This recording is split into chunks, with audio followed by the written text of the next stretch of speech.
দুইবারের MLA, একবারের মন্ত্রী, সমাজের ধারক এবং বাহক, এখন মুসলমানদের কর্ণধার জনাব হুমায়ুন কবির সাহেব সম্পর্কে সোশ্যাল মিডিয়াতে নামটা বিকৃতি ঘটিয়ে উচ্চারণ নেয়।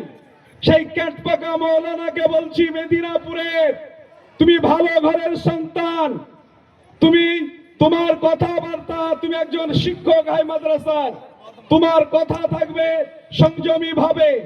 তুমি একজন রানিং এমএলএ কে এই ধরনের কথা বলার তোমার কখনোই শরীয়ত অনুমতি দেয়নি।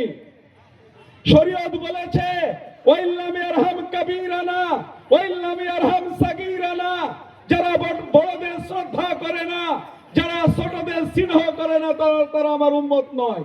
তোমার থেকে বয়সে বড় আমাদের মাননীয় এমএলএ হুমায়ুন কবির সাহেব, তাকে তুমি নামটা বিকৃতি ঘটিয়ে প্রকাশ করেছো। সেই নামটাই সভ্য সমাজে নিতে আমার ঘৃণাবোধ হচ্ছে।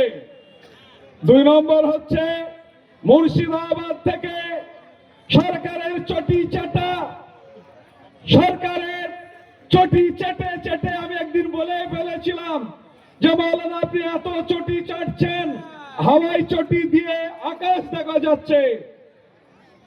সে মাননীয় হুমায়ুন কবির সম্পর্কে মুর্শিদাবাদে 2 থেকে 3 জন হাজার হাজার উলামা ইকরামরা আছেন। সরকারের চটি চাটা উলামা ইকরামদের মধ্যে 2 জন, সকলে না, সকল উলামা ভিতরে ভিতরে হুমায়ুন কবিরের সাথে সম্পর্ক রাখছে।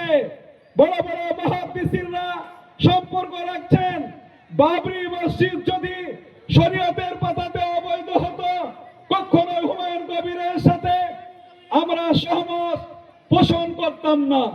কিন্তু দুর্ভাগ্যের বিষয়, যারা সমাজের কর্ণধার বলে দাবি করে, তারা সরকারের ইন্ধনে আজ কয়েকদিন ধরে বাবরি মসজিদ নামে তাদের অ্যালার্জি আছে, তারা প্রকাশ করছে।